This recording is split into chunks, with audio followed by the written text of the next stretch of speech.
Bonjour à tous, aujourd'hui nous allons parler des troubles du sommeil. Chez les enfants, les troubles du sommeil s'expriment essentiellement par des difficultés à s'endormir, des réveils nocturnes ou un réveil matinal précoce. Lorsqu'ils se répètent, ils provoquent une somnolence et une irritabilité dans la journée. Ils nuisent parfois au développement de l'enfant. Les troubles du sommeil peuvent avoir plusieurs types de causes, d'ordre médical comme une maladie infantile, une infection ORL, nez, gorge, oreille, des troubles digestifs, une poussée dentaire, etc. Et dans ce cas, il suffit d'attendre la guérison et les troubles du sommeil s'estomperont d'eux-mêmes. Mais il peut également s'agir d'un non-respect du rythme naturel de l'enfant ou une irrégularité des horaires, d'une chambre inconfortable, un changement de lieu ou le non-respect des rituels du coucher. Il peut également s'agir de difficultés familiales ou scolaires, par exemple les problèmes de couple entre les parents, la maladie de l'un d'entre eux, une forte anxiété des parents ou une anxiété de l'enfant par rapport au milieu scolaire. Cela peut être aussi des problèmes dans la relation affective entre l'enfant et ses parents, comme par exemple de l'indifférence ou une surprotection, ou même un parent anxieux ou trop rigide. Il est à noter que le sommeil se découpe en 5 phases. La première phase, il s'agit de la phase de somnolence. La conscience du monde extérieur chez l'enfant commence à s'estomper. Dans la phase 2, l'enfant s'est endormi, mais il peut aisément se réveiller. Dans la phase 3 et 4, l'enfant est plus profondément endormi et en phase 4, il devient très difficile de le réveiller.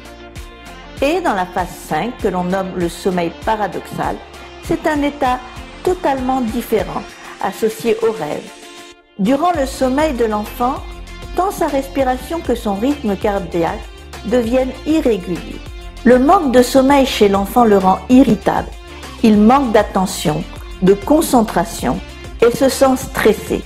Pour un bon sommeil, il est donc essentiel de respecter une bonne hygiène. Les besoins en heures de sommeil en fonction de l'âge de l'enfant varient. Un nouveau-né dort 20 heures, un enfant de 3 à 5 ans 12 heures, un enfant de 6 à 7 ans 10h30, de 8 à 9 ans 10 heures, de 10 à 11 ans 9h30, de 12 à 14 ans 9 heures et à l'adolescence 8 heures peuvent suffire. Si votre enfant continue de souffrir de troubles du sommeil et que toutes les raisons médicales ont été écartées et que l'hygiène du sommeil est respectée, alors il sera très utile de consulter pour évaluer les raisons qui peuvent être nombreuses. Cela peut être des cauchemars récurrents, car les cauchemars occasionnels ne doivent en principe pas inquiéter. Ça peut être également des difficultés d'endormissement dont les causes peuvent être multiples, ou des terreurs nocturnes qui là aussi peuvent avoir de nombreuses causes liées ou non au cauchemar.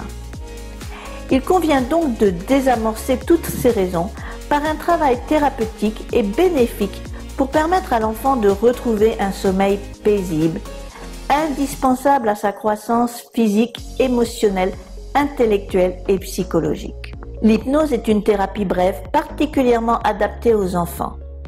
Donc, n'hésitez pas à nous consulter car nous restons toujours à votre écoute et nous offrons à vos enfants une écoute douce et bienveillante. Pour en savoir plus, restez connectés à nos différents réseaux sociaux. À très bientôt!